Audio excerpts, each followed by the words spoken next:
सावधान रहो। जब शैतान सीधा सामना नहीं कर पाता है तो वो भेड़िया एक मेमने के रूप में हमें धोखा देने और शिकार करने आता है।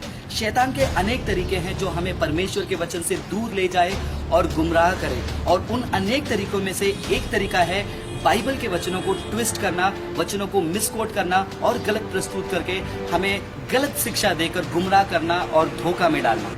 शैतान ने यह तरीका यीशु मसीह के पास भी आजमाने की कोशिश किया, जब उसने वचन संहिता में से एक वचन को निकालकर यीशु को कहा कि तुम अपने आप को इस ऊंचे स्थान से नीचे फेंको। लेकिन यीशु को वचन पता होने के कारण यीशु ने उसे डांट कर वहां से भगा दिया।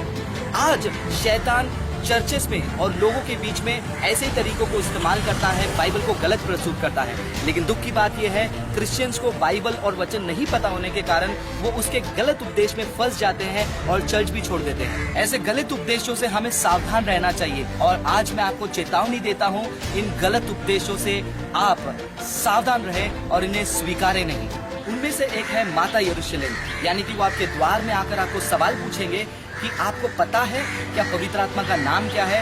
वो बाइबल को गलत प्रस्तुत कर ये साबित करने की कोशिश करेंगे कि पवित्र आत्मा का नाम आन सांग ओंग है, और वो कहते हैं कि यीशु मसीह दोबारा आ चुके हैं और वो कुरिया में से जन्मे हैं। और इसके अलावा ये भी साबित करने की कोशिश करते हैं कि बाइबल में पिता परमेश्वर के अलावा माता परमेश्वर भी है, यानी कि माता यरूशलेम। इनसे सावधान रहिए। दूसरा, इसके अलावा आपके घर पे एक और झुंड आ सकता है। वो कहेंगे कि हम यहोवा के सच्चे गवाह हैं और यहोवा के गवाही हैं, वो हैं जेहोवास विटनेसेस।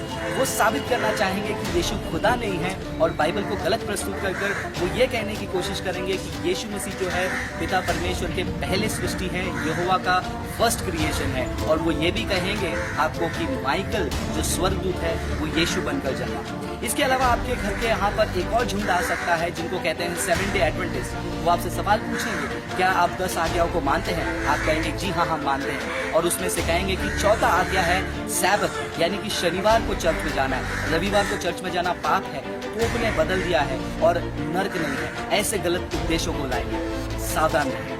इसके अलावा एक और झुंड आपके घर पे आएंगे। वो कहेंगे कि यीशु मसीह पहले पिता थे, फिर पुत्र थे, फिर पवित्र आत्मा थे, और वो त्रिज्ञा यानी ट्रिनिटी को पूरी तरह इनकार करते हैं, बाइबल के वचनों को गलत प्रस्तुत करते हैं। ऐसे झुंड से आपको सावधान रहना है और बहुत ही चौकन्ना रहना है।